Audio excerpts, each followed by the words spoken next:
Queridos, dias estão chegando e já estão aqui em que será crucial para a igreja discernir a voz de Jesus de outras vozes. Talvez você esteja acostumado a sair da sua casa e a ter tudo pronto. Você sai da sua casa, você vai ao culto, você assiste uma palavra que alguém dá. Você recebe de outros e olha como é bom. Eu entendo você. Como é bom ficar sentado aí onde você está.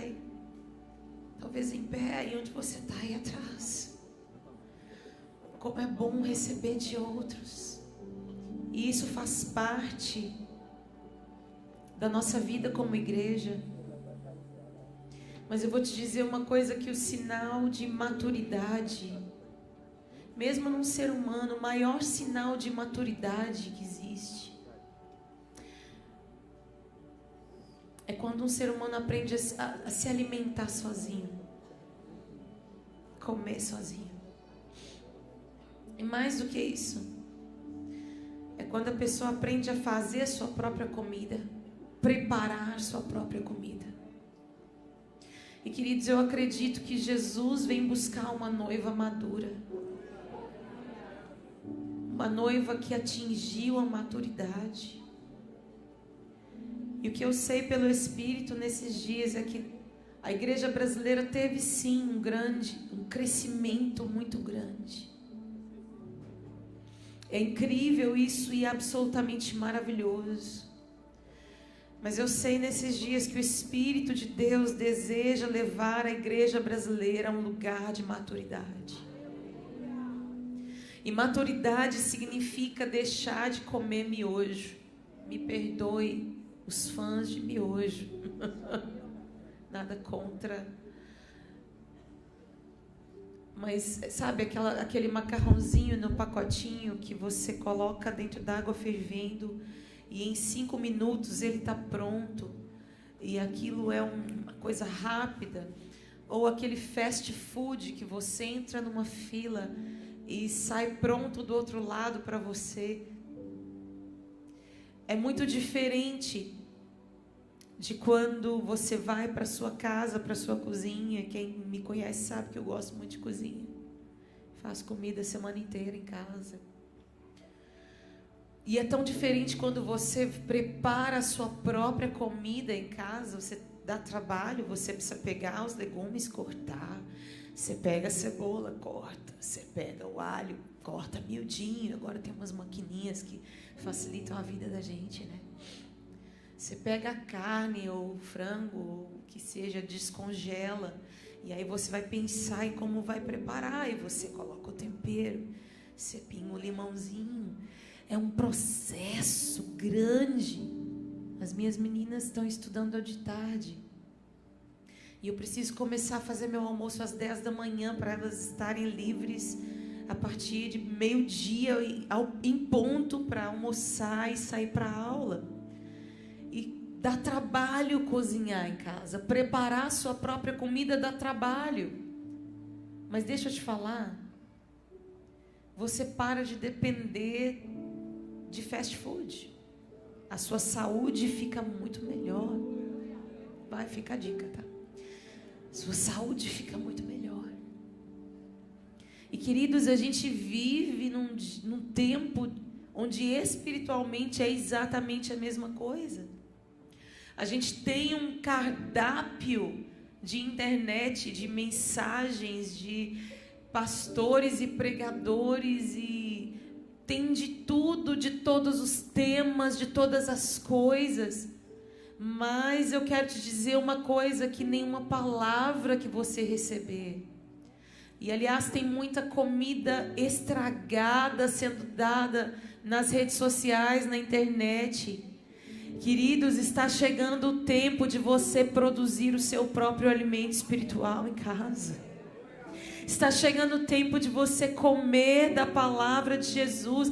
Deus quer revelar a você As coisas que os olhos não viram, que o coração não viu, que não chegou ao coração humano. As coisas maravilhosas, as profundezas de Deus, os pensamentos profundos do Espírito, Ele quer revelar a você. Mas você precisa deixar de ser uma criança espiritual. Existe o tempo para ser criança. Hoje chegamos na casa da Fernanda, que nos recebeu, e Emerson, com tanto carinho. Como a gente ama vocês, gente. Vocês são muito preciosos. E eu bati com o olho na Laura, falei: Jesus, toma conta do meu ser. Quem é essa pessoinha gigante, meu Deus? E ela cresceu, ela tá uma moça. A última vez que eu vi Laura, era uma menininha. E o crescimento faz parte, né? A gente fica chocado, mas é assim mesmo, né? Depois de muitos anos, você não vê uma criança que você viu há tempos, ela já não é mais criança agora, ela já é uma teen, meu Deus. E é muito legal ver isso, e faz parte. Queridos, isso também faz parte da nossa vida espiritual. Crescer. A caminhada com Jesus não para no simplesmente você sair da sua casa e vir à igreja, mas ela continua no seu íntimo, na sua casa com Jesus, no seu dia a dia aos pés do Senhor, no tempo que você passa, porque você entende que não pode viver sem a presença de Jesus. E querido, não pense que isso é por causa, é porque está tudo bem, que você está dizendo isso. Não. Uma das maiores provas de maturidade é quando vem o sofrimento, é quando as coisas não acontecem do jeito que a gente espera, e ainda assim a gente continua buscando o Senhor, continua orando, lendo a sua Bíblia, jejuando. Você continua e permanece nesse lugar. Permanece nesse lugar em Deus, porque é nesse lugar onde as coisas vão acontecer. É nesse lugar de permanência, de constância, ainda que eu não sinta, ainda que eu não tenha vontade. É neste lugar que o Espírito Santo de Deus vai trazer das profundezas, dos pensamentos de Deus, das coisas maravilhosas de Deus, e vai revelar a você. É nesse lugar que você vai ser treinado para ouvir a voz do pastor, ouvir a voz de Jesus. E queridos, isso é essencial nos últimos dias, porque nos últimos dias a palavra nos diz, e eu quero que você abra a sua Bíblia comigo. Eu sei que você conhece esse texto. Nos últimos dias vai acontecer algo, e você precisa estar na posição. Você precisa estar no lugar que Deus espera que você esteja. Joel capítulo 2 nos fala, o livro de Joel fala de uma época de muitas dificuldades, de muitas crises. Uma época de uma crise na agricultura, na alimentação. Uma crise política, uma crise militar, como um ataque militar acontecendo contra Israel. E nesses dias de crise, o Senhor chama a igreja, aliás, Ele chama o seu povo, Israel, para um tempo de arrependimento, para um tempo de quebrantamento, para uma assembleia solene. Queridos, eu acredito que nós estamos aqui por um chamado do Senhor. Deus está chamando a igreja para uma assembleia solene. Isso não é uma coisa que a gente pode marcar humanamente falando, mas eu acredito que o Espírito Santo de Deus está tocando uma trombeta nesses dias. Arrependimento. Arrependimento continua sendo a mensagem do Evangelho, um dos pilares do Evangelho, das boas novas. E o texto de Joel, no capítulo 2, Eu acredito que você conhece esse texto, mas eu quero ler com você de novo. Verso 28, diz assim: depois disso, derramarei do meu espírito sobre todos os povos. Outra versão diz: sobre toda a carne. Os seus filhos e suas filhas profetizarão. Os velhos terão sonhos. Os jovens terão visões. Até sobre os servos e as servas derramarei do meu espírito naqueles dias. Mostrarei maravilhas no céu e na terra, sangue, fogo e nuvens de fumaça. O sol se tornará em trevas e a lua em sangue, antes que venha o grande e temível dia do Senhor. E todo aquele que invocar o nome do Senhor será salvo, pois conforme prometeu o Senhor, no monte Sião e em Jerusalém haverá livramento para os sobreviventes, para aqueles a quem o Senhor chamar. Aleluia. Amém. Queridos, muitas vezes quando nós lemos Joel 2, nós somos compelidos a entender que Joel 2 já aconteceu. E realmente Joel 2 já aconteceu, se cumpriu, mas continua se cumprindo e se cumprirá. Quando nós olhamos para Atos capítulo 2, nós vemos a igreja, os discípulos de Jesus, reunidos todos em um só lugar. A Bíblia nos diz que eles estavam reunidos em um só lugar. Eles estavam perseverando em oração, em súplicas, em adoração ao Senhor, quando o de repente de Deus veio. Ah, como eu anseio por um de repente de Deus. Como eu anseio por não cantar, não pregar, não fazer nada, perder a minha relevância. Como eu anseio pelo de repente de Deus. Porque quando de repente um vento, aliás, um som como de um vento impetuoso veio sobre os discípulos reunidos no cenáculo. Todos eles, apareceu sobre eles línguas como de fogo. E eles começaram a orar, a falar em outras línguas conforme o Espírito lhes concedia, diz o texto. E o testemunho de Jesus foi ampliado como um megafone para todas as nações que estavam reunidas em Jerusalém. E cada um começou a ouvir das maravilhas de Deus na sua própria língua. Os estrangeiros que estavam ali começaram a ouvir de Jesus, a ouvir das maravilhas de Deus. O testemunho de Cristo Jesus. Fiel, verdadeiro, eficaz, aconteceu depois de um de repente de Deus. Que tremendo isso. O texto aqui de Joel, ele fala sobre o que antecede o grande e temível dia do Senhor. E vai haver este derramamento do Espírito. Esse texto fala tão especificamente sobre o dia do Senhor. E é interessante nós pararmos aqui nesse ponto um pouco, porque quando se fala do dia do Senhor, às vezes a gente não sabe bem o que esperar. Necessidade que nós temos de estudar as Escrituras, estudar as profecias bíblicas, receber de Deus entendimento sobre aquilo que está escrito nas Escrituras sobre os últimos dias.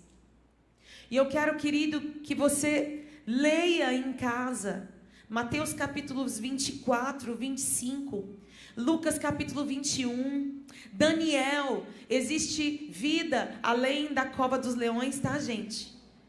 Tá bom? Daniel é um livro profético, é um livro onde lá no Velho Testamento é anunciado o dia do Senhor. Gente, tudo que vai acontecer, ele fala do anticristo. Daniel fala sobre o aparecimento de Jesus, ele fala sobre a ressurreição dos mortos, fala sobre o arrebatamento. É tão tremendo ouvir que antes mesmo que Jesus viesse a primeira vez, os profetas já anunciavam aquilo que há de ser. E você precisa conhecer isso. Você, o seu coração precisa ansiar por entender isso de Deus. E eu acredito que na medida em que os acontecimentos vêm, o Espírito Santo de Deus vai trazer clareza ao coração da igreja a respeito dos últimos dias e dos acontecimentos e do que está escrito na palavra do Senhor. Precisamos, queridos, é urgente. Nós precisamos mergulhar na palavra de Deus. Precisamos estudar as profecias bíblicas. O tempo é agora. É tempo de nos prepararmos, de sermos responsáveis. A quem muito é dado, muito será cobrado.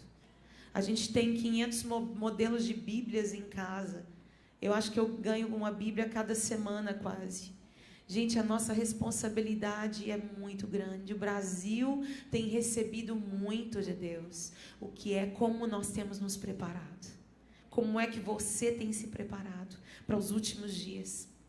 Então, o texto fala aqui dos últimos dias, do grande e terrível dia do Senhor. É um grande dia para aqueles que esperam, mas é um dia terrível para aqueles que vão ser pegos de surpresa, para aqueles que estão desapercebidos, para aqueles que simplesmente não se importam com esse dia. Será um dia de perdas, será um dia de danos para aqueles que não estão esperando, mas será um grande dia para aqueles que aguardam. Ai, paz seja com aqueles que amam a vinda do Senhor. Paz. Quem ama a vinda de Jesus caminha em paz. Em paz. Em paz. Quem ama a vinda de Jesus caminha em paz. Caminha em paz. Porque nós não somos guiados por circunstâncias. Não somos guiados por acontecimentos, pelo novo governo que está aí. Não somos guiados pelos governos dessa terra. Nós não estamos condicionados, porque a presença de Jesus está disponível de qualquer forma. Não estamos condicionados à circunstância, nós caminhamos e temos um potencial para caminhar em paz. Quando nós amamos a vinda de Jesus. Então, será um grande dia. Mas será um dia terrível também. Existe uma ambiguidade, existem duas realidades que seguem o panorama dos últimos dias. Nós vemos aqui um cataclisma sendo anunciado, o sol se escurecerá, a lua, os luminares serão abalados. Ele fala que mostrarei maravilhas no céu, ou seja, maravilhas no céu e na terra. Queridos, os sinais que Jesus diz que nós faríamos em nome dele. Obras maiores vocês farão, Jesus disse. A igreja do último momento não será menos gloriosa do que a igreja de Atos. A igreja do último momento não será menos gloriosa do que a igreja de Atos. A gente pode esperar daí para cima, porque a igreja vai pelo Espírito atingir um lugar de maturidade, atingir um lugar de entendimento de quem é Jesus. Queridos, Jesus não foi um homem que veio e morreu para instituir uma religião. Jesus é um homem, totalmente Deus, que está sentado à direita de Deus Pai, que está sentado num lugar de autoridade. Ele intercede por nós, isto é real. Há um trono nos céus. E muitas vezes quando nós ouvimos sobre o reino de Deus, quando ouvimos sobre o trono de Deus, nós achamos que essas coisas são simbólicas.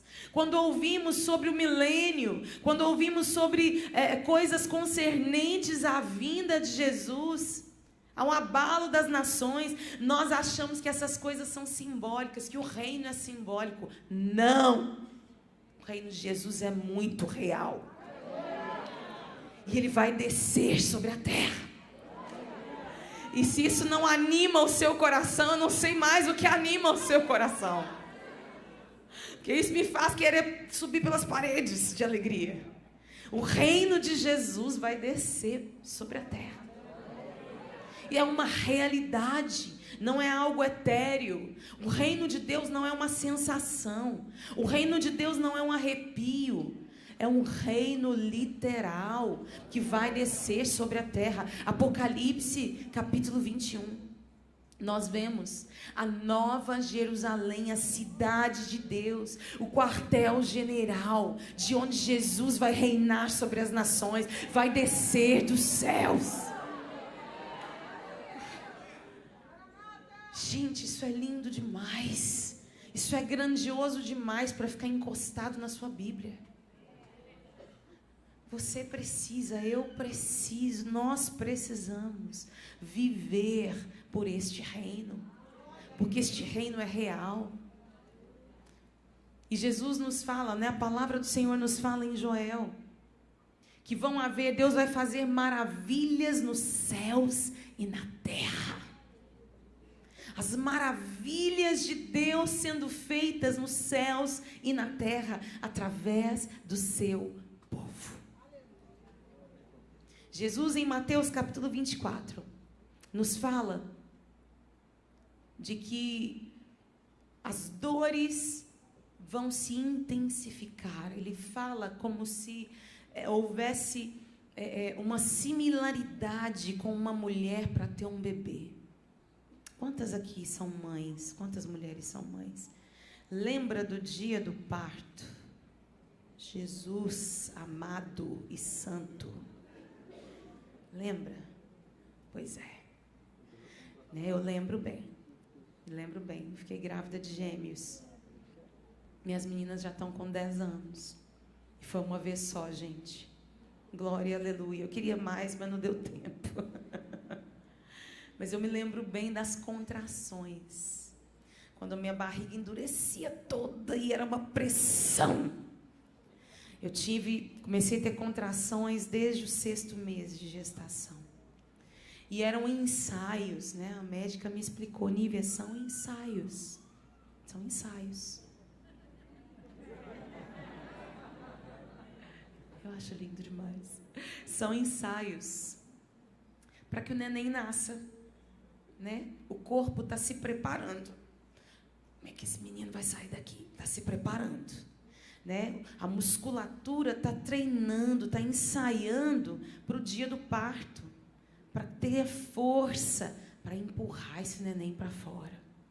Queridos, Jesus nos fala em Mateus capítulo 24 de dores pelas quais o mundo vai passar. Já estamos vivendo, né? Dores de parto. Ele fala assim: vocês vão ouvir de guerras. Primeiro ele começa dizendo assim: olha que ninguém engane vocês, porque vão surgir muitos em meu nome e vão enganar muitos. Muitos se dizendo Cristo. E quando nós ouvimos a palavra Cristo, Cristo tem o mesmo significado de Messias, que significam, as duas palavras significam o ungido. Ungido significa capacitado para reinar, se refere ao óleo que era derramado sobre a cabeça dos reis, para que os reis reinassem. Né? No Velho Testamento a gente vê muito isso. Então, o Messias, o ungido para reinar sobre as nações, é o próprio Jesus. Nós cremos que Jesus Cristo é o Messias, o Cristo, o ungido de Deus, para reinar sobre as nações da terra. Amém? Amém? Amém? Então, Jesus fala que muitos vão surgir em meu nome. Não é que eles vão surgir em nome de Jesus, eles vão dizer que eles são o Cristo. Eles vão dizer que eles são capacitados para reinar. Eu sou capacitado para resolver o problema do Brasil. Quantas vezes você já ouviu isso? Eu sou capacitado para resolver isso, aquilo e aquilo outro. Muitos se dizem capacitados para reinar. Eles brigam, né? Brigam. Os governos brigam. Pessoas brigam para governar. Muitos querem ser Cristos. Muitos querem estar neste lugar de dominar as nações. Mas quando nós lemos, é interessante, nós lemos lá em Apocalipse. E em Apocalipse capítulo 5, João vê nas mãos daquele que está sentado sobre o trono um livro. E esse livro está escrito por dentro e por fora e selado. Esse livro é como um título de posse do planeta Terra. Já viu quando você compra uma casa e recebe uma escritura? É mais ou menos isso. Então, aquele livro nas mãos do Senhor, e então ouve-se uma voz dizendo: quem é digno de abrir o livro e os seus selos? E aí João começa a chorar, porque ninguém é encontrado digno. Ninguém, nem nos céus, nem na terra, nem debaixo da terra, é encontrado digno de abrir o livro, nem de olhar para ele, nem de tocar nele. Ou seja, não há nenhum ser humano que seja digno de reinar, no sentido que tome para si o título de o ungido de Deus.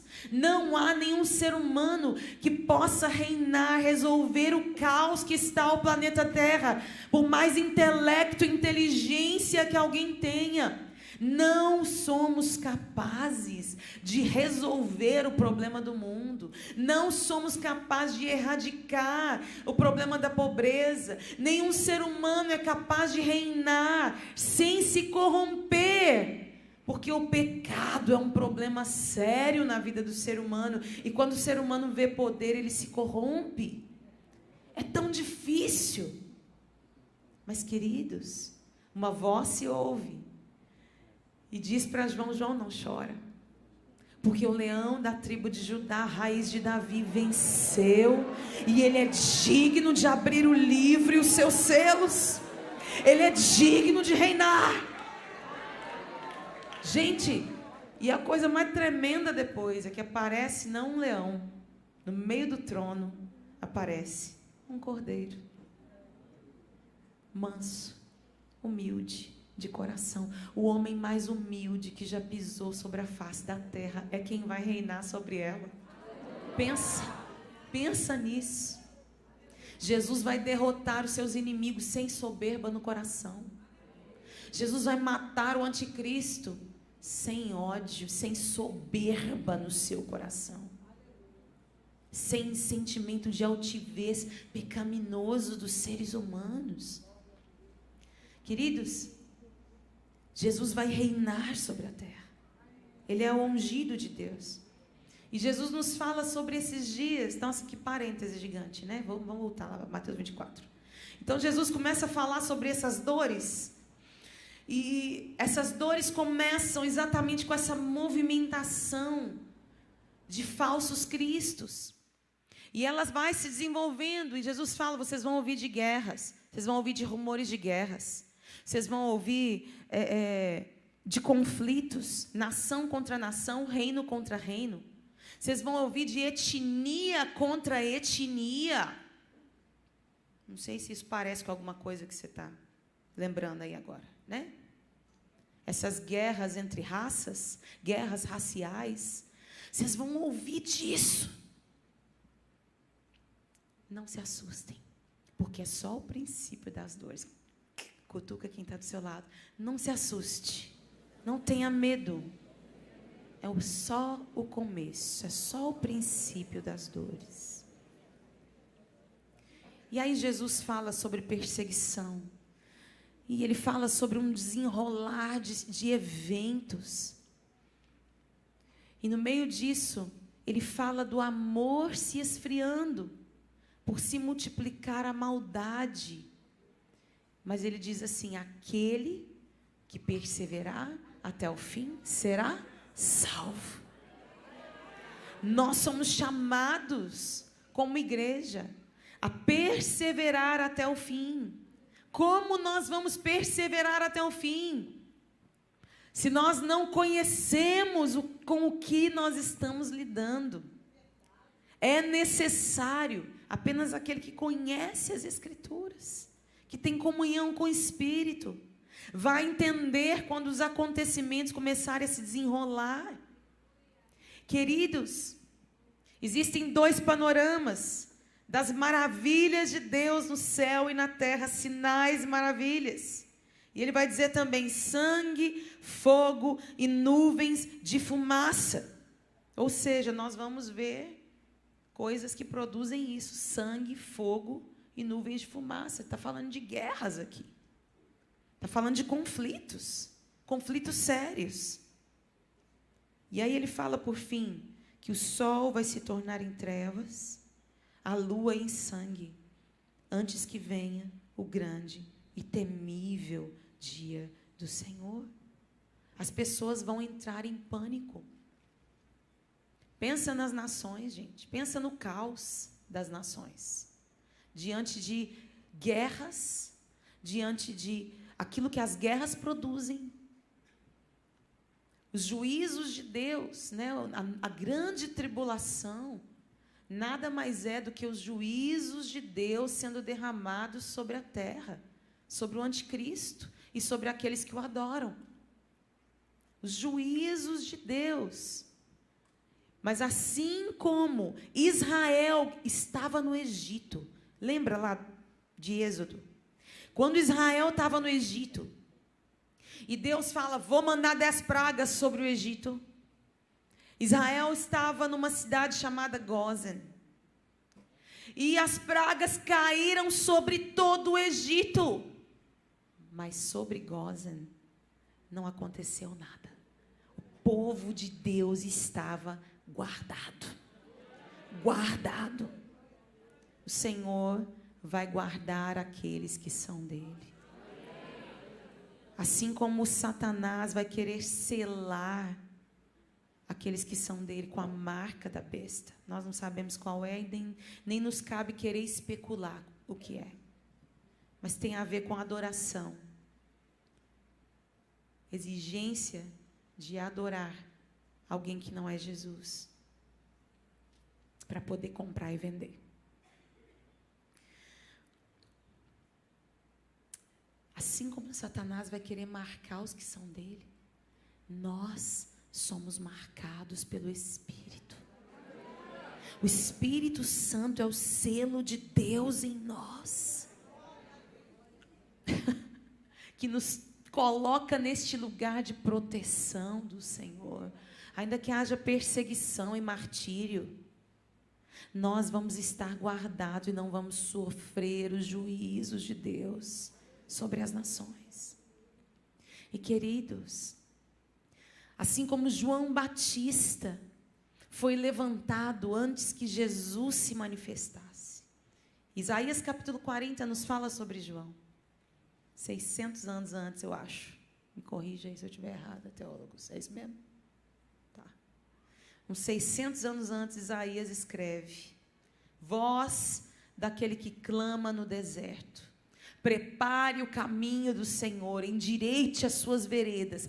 Todo vale será exaltado, e todo monte será rebaixado. Oh, todos os caminhos serão nivelados, e toda a terra verá a glória do Senhor. Uma voz clama no deserto, que hei de clamar, a carne é como a erva, toda a sua glória como a flor da erva. Seca-se a erva, cai a sua flor, mas a palavra do Senhor dura para sempre.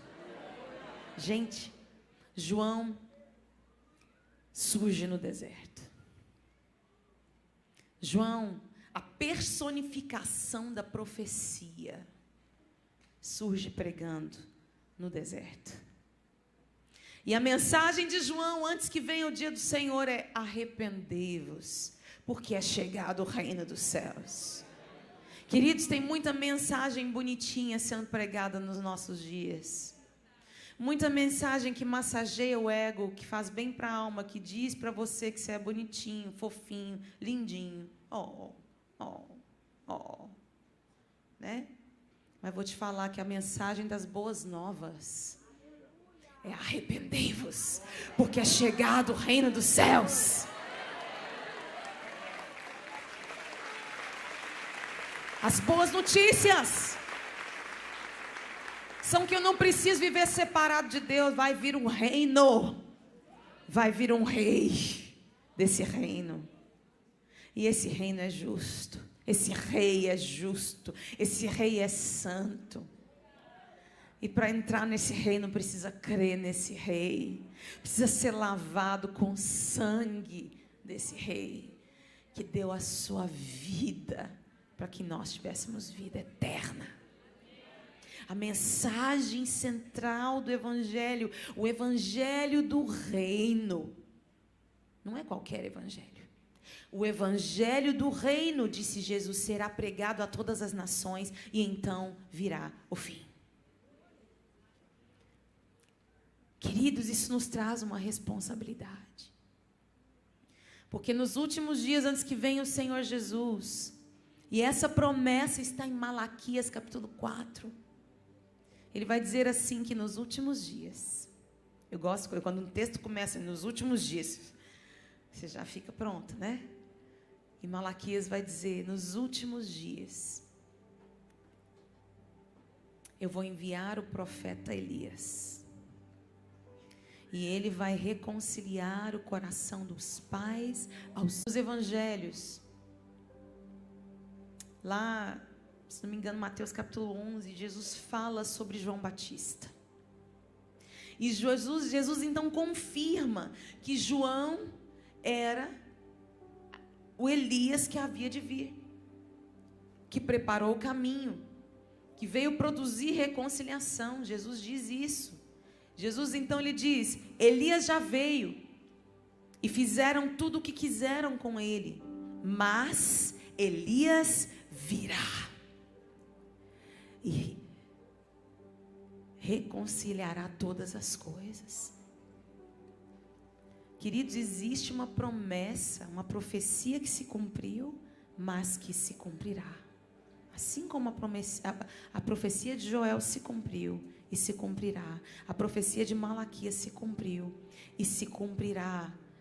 Dessa vez, não em um homem, mas em uma geração, em uma igreja, em uma noiva, em muitas pessoas. Os filhos e as filhas profetizarão. Os filhos e as filhas, os jovens e os velhos, gerações diferentes, os servos e as servas, diferentes classes sociais, pessoas de todo tipo, de todas as raças, em todas as nações, vão se levantar no poder de Elias, o mesmo poder que estava sobre Elias quando ele confrontou Jezabel, quando ele disse ao povo que se voltasse para o Senhor. Se o Senhor é Deus, adore ao Senhor. Se Baal é Deus, adore a Baal. A mesma ousadia que estava sobre Elias, com sinais e maravilhas, sinais nos céus e na terra, é o que diz o livro de Joel. O mesmo fogo que queimava no coração de João vai queimar no coração de uma geração. E seus meninos e suas meninas vão profetizar. Os jovens vão ter visões.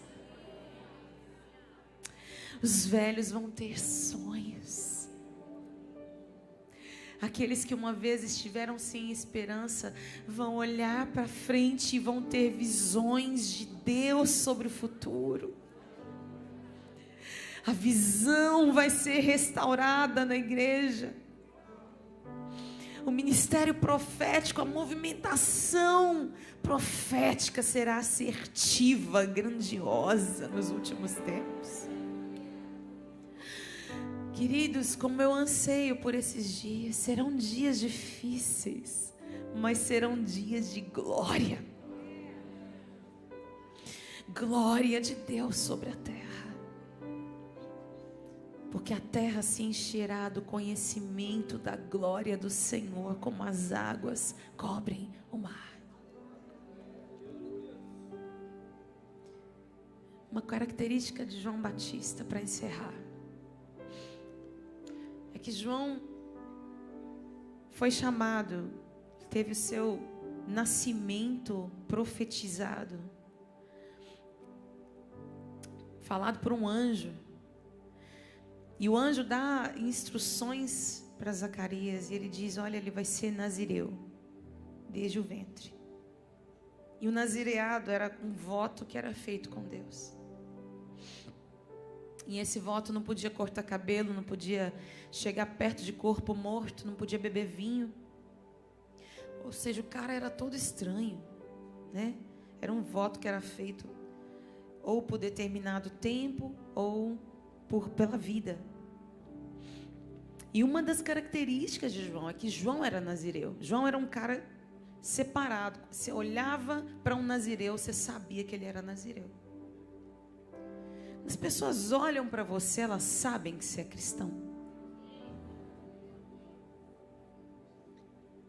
Quando as pessoas olham para os seus atos, para o seu jeito de viver, para as suas escolhas, elas sabem que você é crente.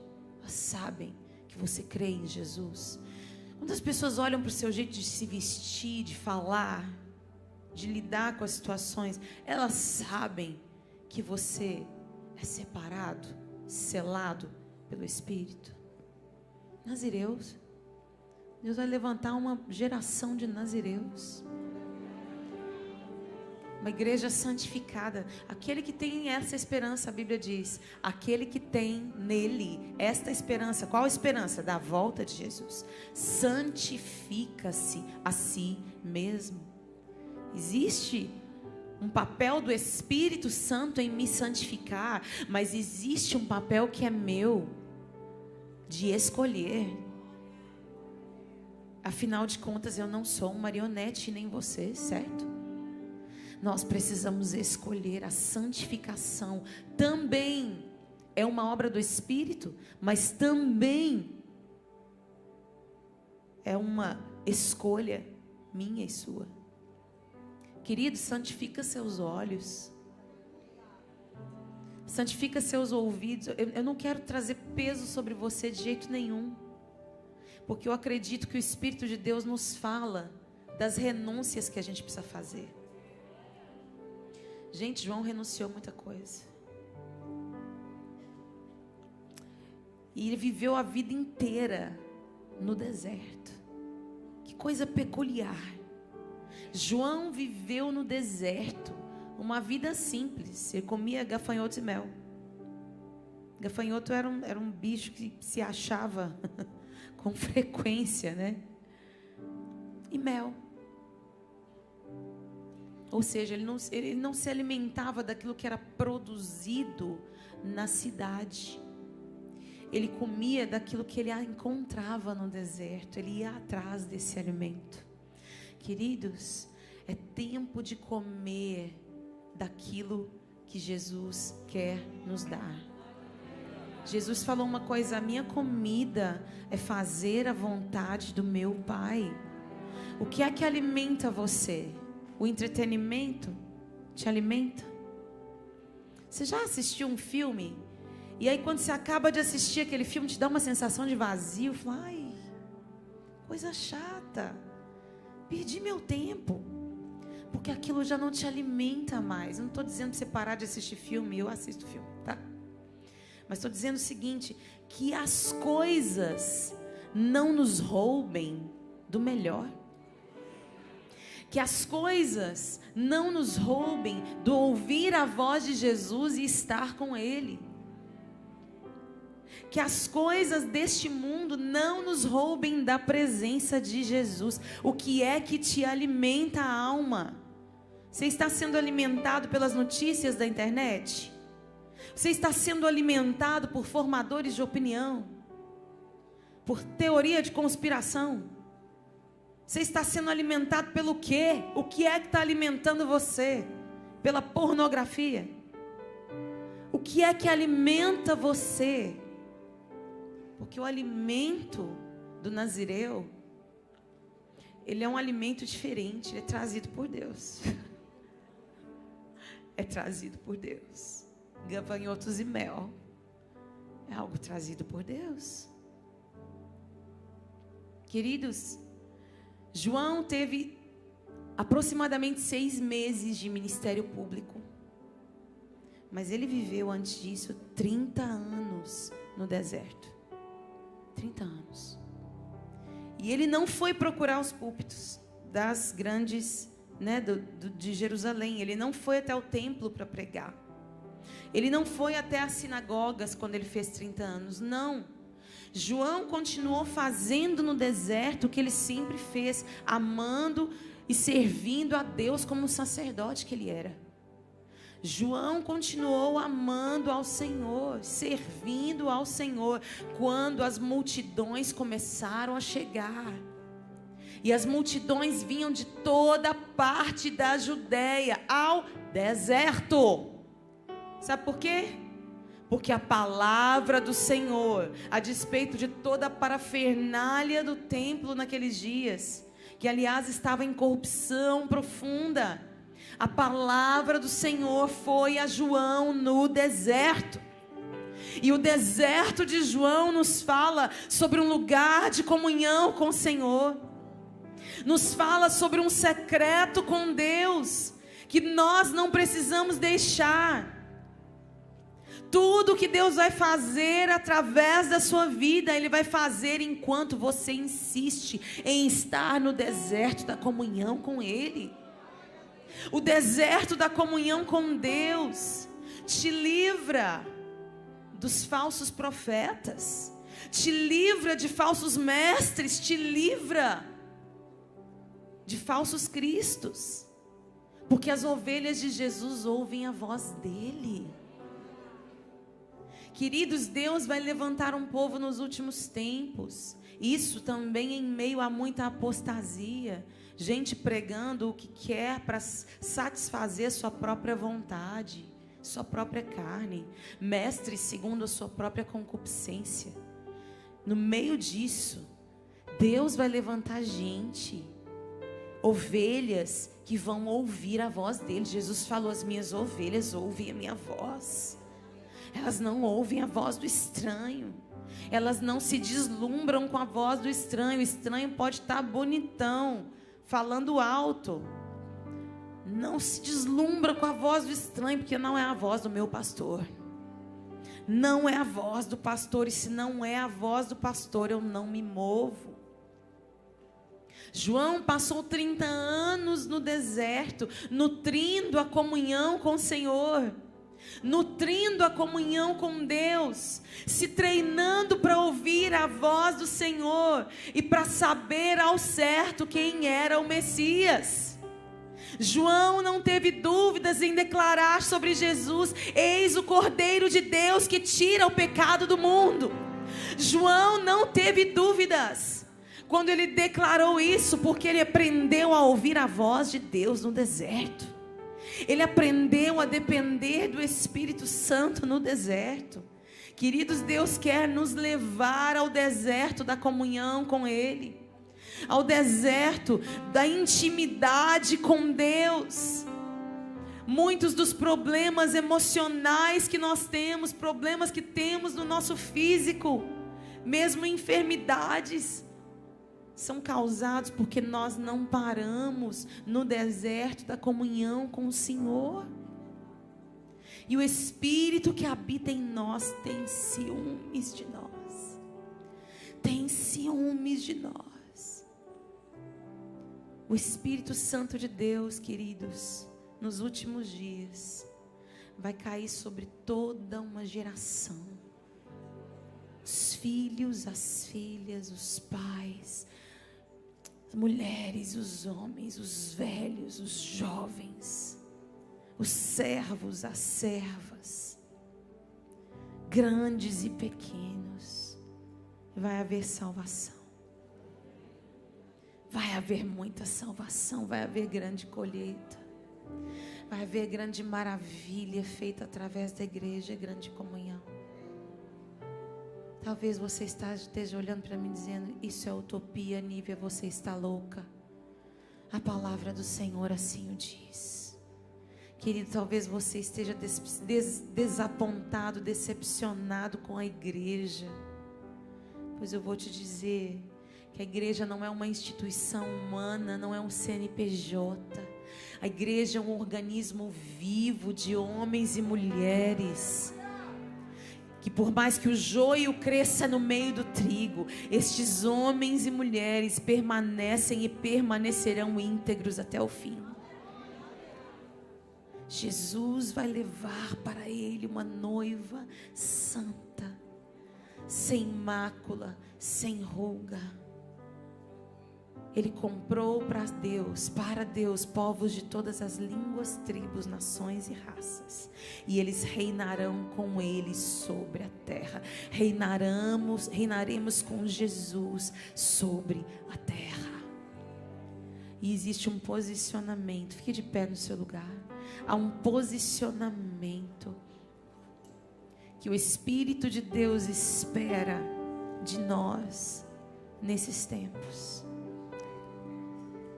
Corra para o deserto da comunhão. Corra para o deserto da intimidade. Corra para este lugar. Corra para esse lugar.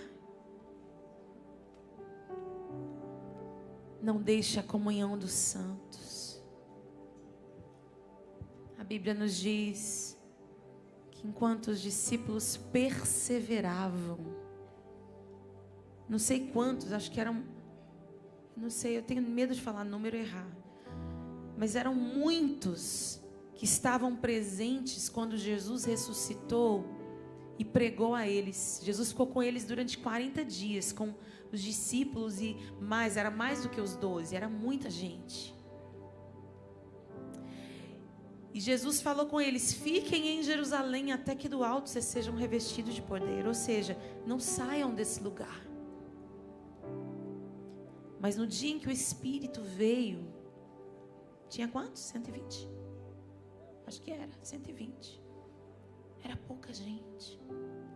Mas o Espírito veio sobre quem estava esperando, perseverando. Querida, não sai da igreja não. A igreja tem um monte de bicho diferente, né? É igual a arca. A arca era assim, tinha um monte de bicho diferente. Cheirava mal.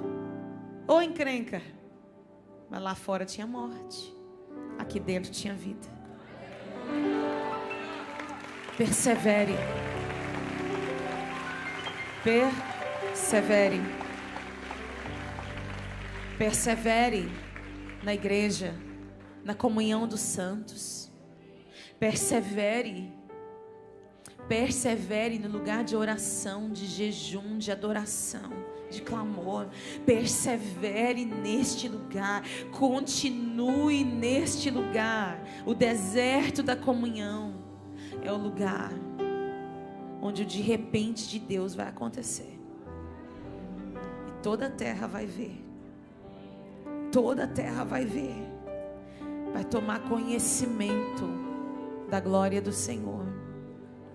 Porque eu farei sinais nos céus e na terra, diz o Senhor. Fecha seus olhos onde você está.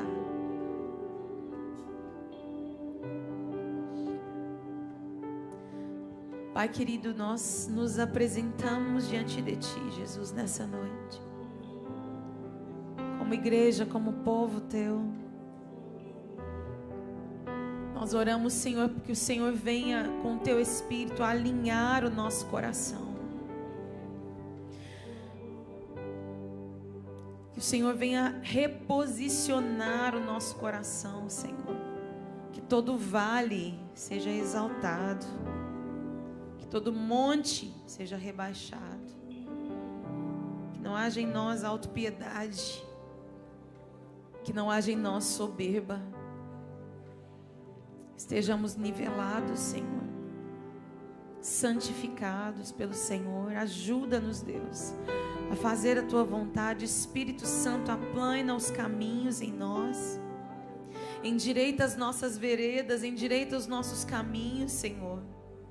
Endireita o nosso jeito de pensar, de agir, de falar, nossa casa, nossos casamentos, Jesus. Endireita, Senhor. Endireita aquilo que está tortuoso, Deus. Oh, Jesus, aquilo que os teus olhos podem ver, Senhor.